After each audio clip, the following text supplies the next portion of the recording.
This और that का use बहुत ही आसान है। बस एक चीज को दिस का मतलब क्या है जानना है। DSIS, दिस और दैट।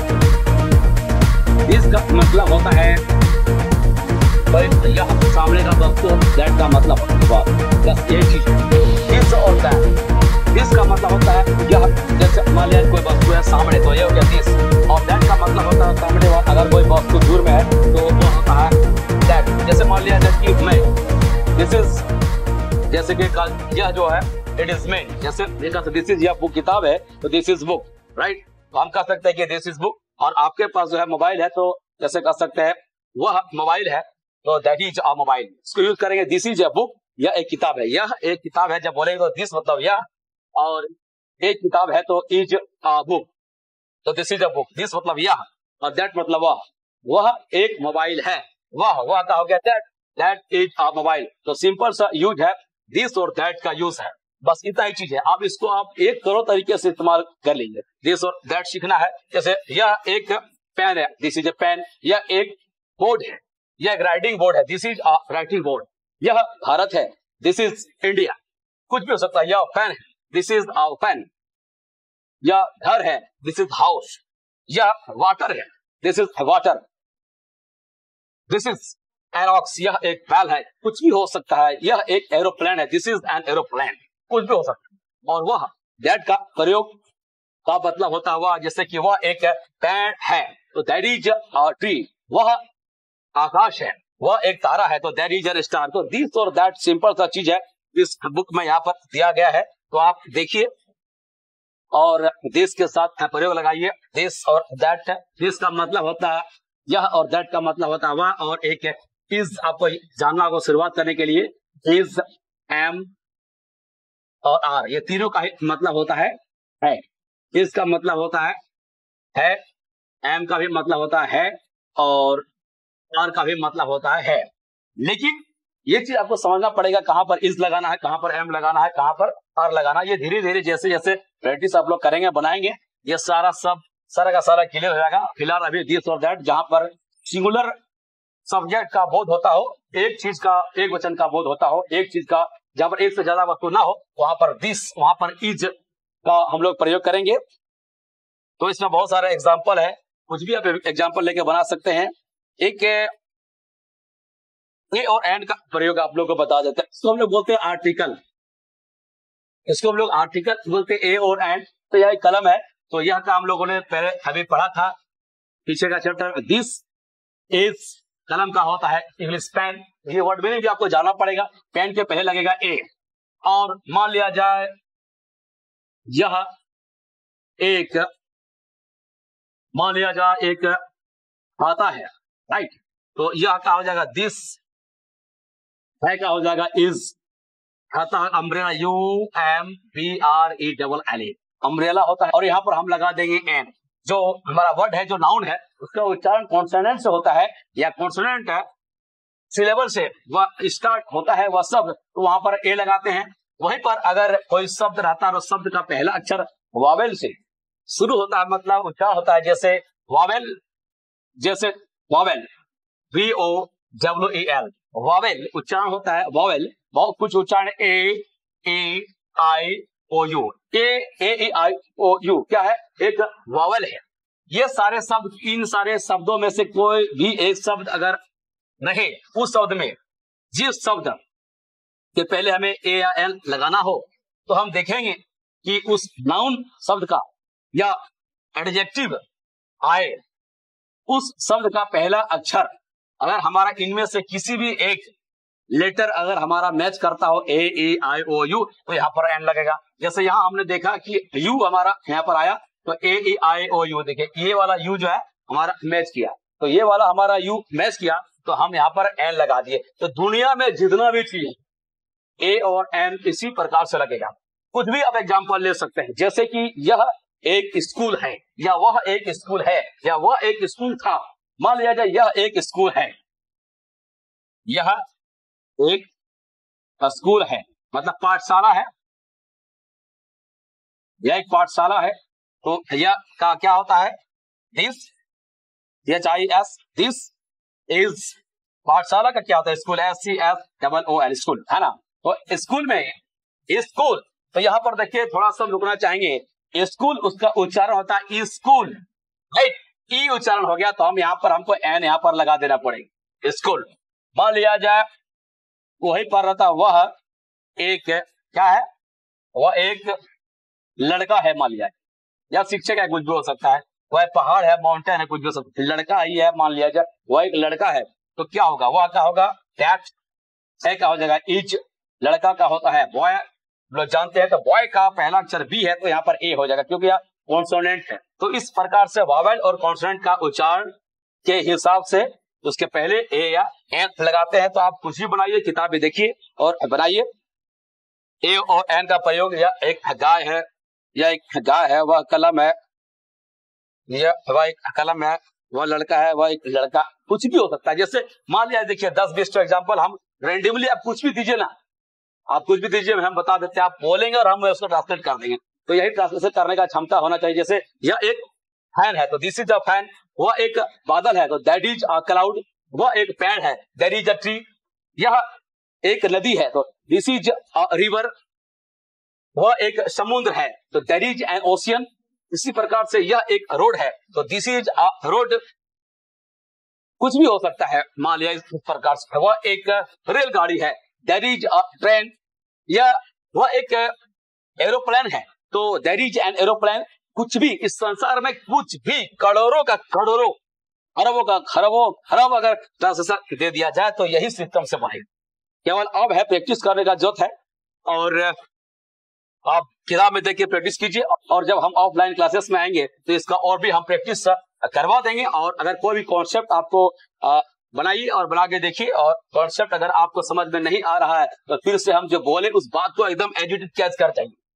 आप कहेंगे सर यह चैप्टर तो इतना बड़ा है, 50 पन्ना 100 पन्ना का आर्टिकल है, और आपने 5-10 मिनट में आपने बता दिया। तो हम जो बता रहे हैं बस इस कॉन्सेप्ट को पहले आत्मसात कर जाइए, और उसके बाद देखिए कि एक भी क्वेश्चन आपका ए और एन का गलत, एक भी, मैं दावा करता हूं कि मेरे बातों को अगर एज इट इज दिमाग में बैठा लिए और उसको ग्रहण किया और उसी के हिसाब से बनाएंगे, आर्टिकल ए एन इस यूनिवर्स में, इस दुनिया में कोई भी आर्टिकल ए एन गलत नहीं होने वाला है।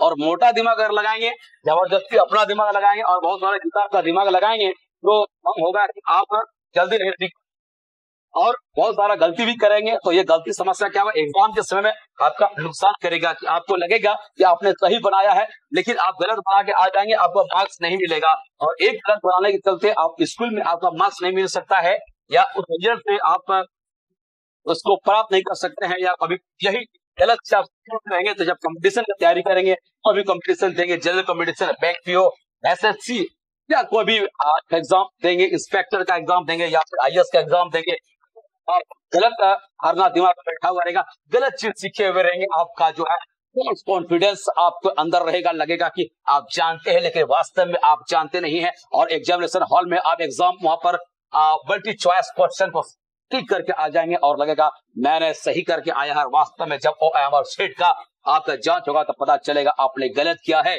तो इसलिए बहुत सारे इधर उधर बेवजह का चीज में न पड़े, और जो हम बोल रहे हैं उसको कैच करें, और हमारे बताए हुए चीज को अगर आप मानते हैं उस चीज को, तो गागर में सागर भरने वाले ज्ञान आपको यहाँ पर मिल रहा है। थोड़ा सा चीज में ब्रह्मांड का कोई भी ए और एन आप बना सकते हैं, गलती नहीं होगा। सिर्फ यूज ए एन हो गया, यूज नो ए एन, कहां पर ए और एन नहीं लगेगा। देखिए ए और एन कहीं पर बहुत सारे जगह है जहां पर ए और एन नहीं लगता है, तो लग नो ए और N, no A and N. बहुत ऐसा जगह है जहां ए और एन नहीं लगता है। तो कहां नहीं लगता है, जैसे प्रॉपर नाउन हो गया। प्रॉपर नाउन का मतलब होता है व्यक्तिवाचक संज्ञा। प्रॉपर नाउन का एग्जांपल क्या होता है, राम श्याम, राम राम राम राम श्याम, राम श्याम, मोहन। इस प्रकार से जो है प्रॉपर नाउन व्यक्तिवाचक संज्ञा है, वहां पर नहीं लगेगा, ए या एन नहीं लगेगा। और अनकाउंटेबल नाउन है जिसको हम लोग गिन नहीं सकते हैं, जैसे यह जो है पानी है ना, तो क्या होगा, दिस इज वाटर। यहां पर दिस इज ए वाटर या दिस इज एन वाटर नहीं लगेगा। जैसे यह स्याही है, यह स्याही है, तो दिस इज इंक। इस प्रकार से हमें यहाँ पर नहीं लगाएंगे। बादल है, जैसे यह बादल है तो दिस इज क्लाउड, क्लाउड यह बादल है। तो बादल को हम लोग गिन नहीं सकते हैं, मतलब जो अनकाउंटेबल नाउन है। स्टार्स, जैसे ये सारे तारे हैं, दिस THES दिस, इसका एग्जांपल भी हम लोग आगे बताएंगे। ये इंट्रोडक्टरी में इस्तेमाल आप कर रहे हैं। तो दिस आर स्टार्स, तो ये सारे दिस आर स्टार्स, ये तारे हैं। ये सारे नहीं, ये तारे हैं का एग्जांपल होगा दिस आर स्टार्स, या ये सारे तारे हैं तो all of this are stars हो जाएंगे, और यही रहेगा ये सारे तारे हैं तो all of this are, all of this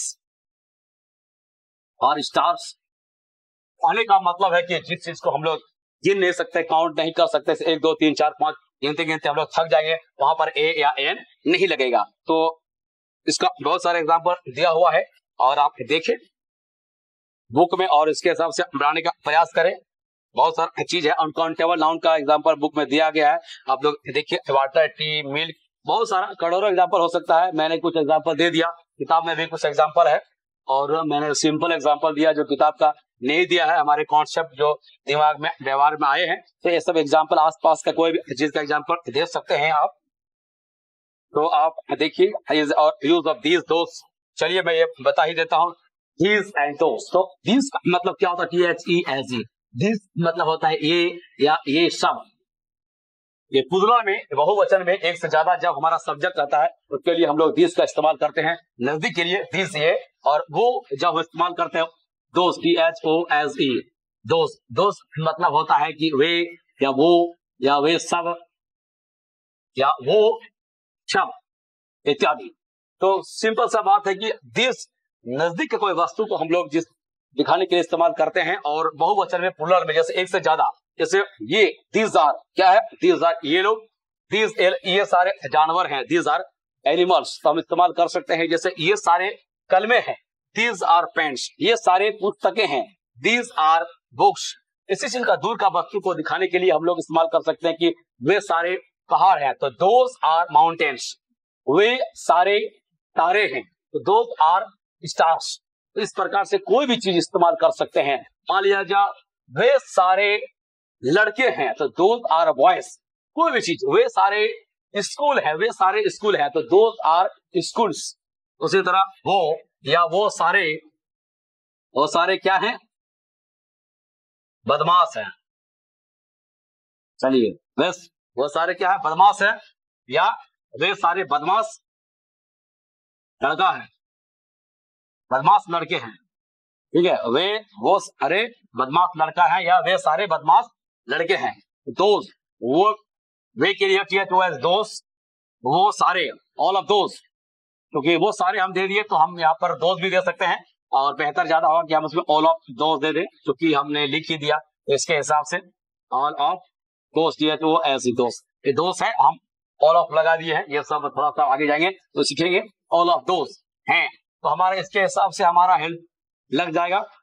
helping verb subject के हिसाब से दोस्त प्लूरल है, दोस्त जो है प्लूरल है, बहुवचन है, तो यहाँ पर भी आर लगा। दोस्त आर क्या है? बदमाश लड़के हैं, तो wicked, WICKED wicked boys, wicked, naughty, loafer, बहुत सारे शब्द हो सकते हैं। तो wicked boys, those are wicked boys, right. वे सारे बदमाश लड़के हैं, दोज आर विकेट बॉयज। ये सारे, ये लोग क्या हैं? अच्छे शिक्षक हैं। तो हम लोग बना सकते हैं ये के लिए दिस, THES दिस, ये लोग दिस, ये लोग का हो गया दिस, दिस पीपल। लोग दिए हैं तो हम लोग पीपल भी दे सकते हैं, या दिस में भी काम चल सकता है। तो this people, PEOPLE this people, right. इसका यहां तक हो गया दिस पीपल, इसके साथ हो गया आर क्या है? अच्छे teacher, good teacher, TEACHERS teachers. तो ये भी हमारा प्लूरल कर दिया इसके हिसाब से। तो कहने का क्या मतलब है कि दिस और दोस्त का प्रयोग, देखिए ये सब आप लोगों को खुद ही सीखना चाहिए। मैं मोटिवेट करने के लिए बता रहा हूं। जूनियर स्टूडेंट किताब में दिया हुआ है लेकिन विद्यार्थी पढ़ना नहीं चाहता है और रुचि नहीं होता है, किताब में देखते हैं लेकिन उसको ग्रहण नहीं कर पाते हैं। विद्यार्थी सोचते हैं कि हर चीज जो है ना टीचर एक घोर के पिला दे, लेकिन ऐसा नहीं होता। तो सबसे महत्वपूर्ण बात देखिए, विद्यार्थी जब तक नहीं चाहेंगे ना तो कोई भी दुनिया का टीचर उसे नहीं सिखा सकता है। इस विषय वस्तु को सिखाना ही इतना टेडियस है, तो मैं समझ सकता हूं कि विद्यार्थियों के लिए यह कितना टेंशन वाला काम है। देखिए, ये नहीं समझना है कि इतना बता दिए तो क्लास हो गया खत्म और उसके बाद आगे का क्लास में भी इसी प्रकार से एक्सप्रेशन आएगा, ऐसा नहीं है। क्योंकि हर क्लास में हर टॉपिक में सबका एक्सप्रेशन अलग हो जाएगा, उसका ओरिएंटेशन अलग हो जाएगा, उसका टॉपिक उसका अलग हो जाएगा और एक्सप्रेशन उसका अलग हो जाएगा। तो बने रहें और अगर आपको कोई वीडियो अच्छा लगता है तो उसके बारे में लाइक भी करें, कमेंट भी करें और उसको शेयर जरूर करें। और नेक्स्ट टॉपिक में डिस्कस करने के लिए आप नेक्स्ट टॉपिक्स को अवश्य देखें। Still you did not subscribe our YouTube channel AK study centre, please subscribe our YouTube channel and also say to other students to get the benefit of this. और दूसरे विद्यार्थियों को ही बताएं कि यहाँ पर डिटेल्स में सभी विषय का पढ़ाई आपको घर बैठे ही मिलने वाला है। दुनिया के किसी भी कोने में रह के हर चीज का पढ़ाई कर सकते हैं, चाहे इंग्लिश का हो, चाहे स्पोकन इंग्लिश का हो, चाहे जनरल कंपटीशन का हो, चाहे साइंस का हो, चाहे मैथमेटिक्स का हो, साइंस टेक्नोलॉजी का हो, बिजनेस का हो, रीजनिंग का हो, किसी भी चीज का, मोटिवेशन का हो, तो सारा वीडियो आपको यहाँ पर मिलने वाला है। तो इस चैनल को सब्सक्राइब करें और हमारे साथ बने रहें, AK स्टडी सेंटर के साथ बने रहें, पीपल वेलफेयर फाउंडेशन के साथ बने रहें। क्योंकि AK स्टडी सेंटर और पीपल वेलफेयर फाउंडेशन का मकसद है आपको केवल पढ़ाना नहीं, स्कूल कॉलेज का ही पढ़ाई करा देना नहीं, बल्कि AK स्टडी सेंटर का मकसद है आपको कामयाबी दिलाना। चाहे आप कोई भी एग्जाम का तैयारी कर रहे हैं, bank PO, railway, SI, inspector, JPSC, BPSC, UPPSC, IAS, IPS, दुनिया का किसी मीडिया में जाना चाह रहे हैं, डिफेंस में जाना चाह रहे हैं, किसी भी चीज में जाना चाह रहे हैं, आप स्वर्णिम भविष्य का कामना AK स्टडी सेंटर करती है और बहुत कुछ सोच के AK स्टडी सेंटर आप लोगों के लिए रखा है। साथ जिंदगी के साथ भी और जिंदगी के बाद भी पीपल वेलफेयर फाउंडेशन आपका साथ देने वाली है और आपका सहयोग करने वाली है। तो इस बात को समझे, पीपल वेलफेयर फाउंडेशन को सपोर्ट करें, पीपल वेलफेयर फाउंडेशन का मेंबर बने, AK स्टडी सेंटर का मेंबर बने, स्टूडेंट बने और आप किसी भी सब्जेक्ट से संबंधित डिटेल्स हमारा ऑफलाइन क्लासेस भी ले सकते हैं, ऑनलाइन क्लासेस भी ले सकते हैं और यूट्यूब के माध्यम से भी आप पढ़ सकते हैं। आने वाले समय में भी ऑनलाइन क्लासेस में भी ब्रॉडकास्ट होने वाला है और सारा जरूरत विद्यार्थी का जो भी जो यहाँ से पूरा होने वाला है। तो इस वीडियो में इतना ही, बहुत बहुत धन्यवाद हमारे साथ बने रहने के लिए। और chairman of people welfare foundation and the director of AK study centre. जय हिंद।